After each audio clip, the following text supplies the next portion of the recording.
Hey guys, welcome back to my channel. Perpetual here. If you're new, you're warmly welcome, and a happy new year to all of you guys, and thank you so much for joining me today as we start the new year off with some Abele Walls. Guys, come along and let's get started.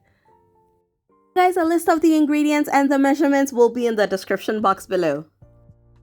We're gonna get started by getting some powdered milk, any brand that you'd like. A few cups of that goes into our mixing bowl. And I'm gonna go ahead and add some milk as well. I am using whole milk. You are free to use any type of milk that you'd like.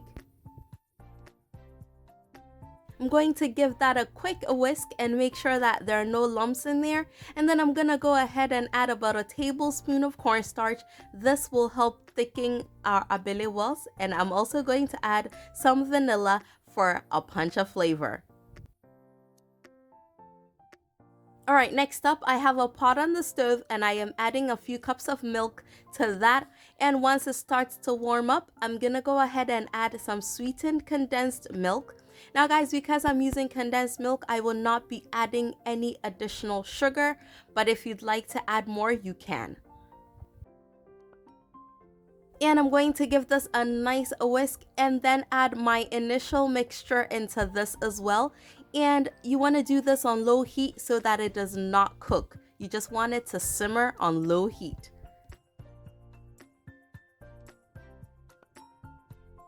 And just after a few minutes, once it thickens up slightly, your Abele Walls will be ready to go into your cup and then into the freezer.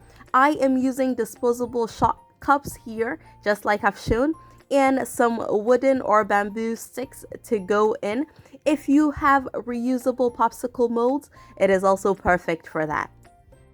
Just to make it easy to pour, I am using a measuring cup just to get relatively the same amount in the cups as well.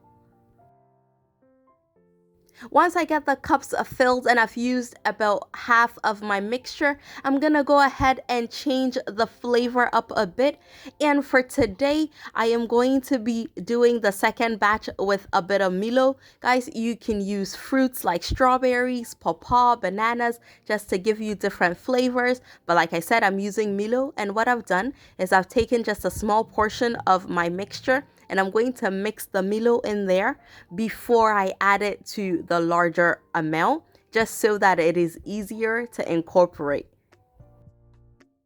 Alright, so I'm putting the Milo mix into the larger mix here, and I'm going to stir it really well just to make sure that all the Milo dissolves into my mix.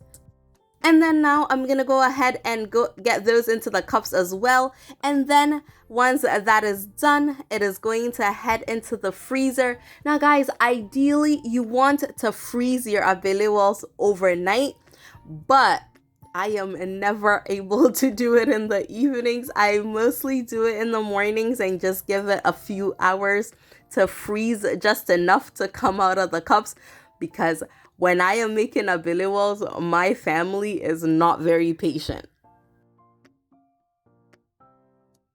Anyway, so once I get the sticks in there and it goes into the freezer for a few hours, guys, our Abele Walls is ready to be served. And you can tell, like I was saying, it is not rock solid because, well, my people were requesting for it, so I took it out.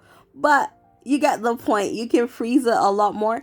Now guys, to help get it out of the cups or the molds that you've used, just dip it in a little bit of warm water just to allow it to come out a lot easier, just like this. And guys, that is it. I hope you enjoyed this video, and I will see y'all again very soon. Thank you so much for coming along with me on this delicious journey. Take care, guys. Bye.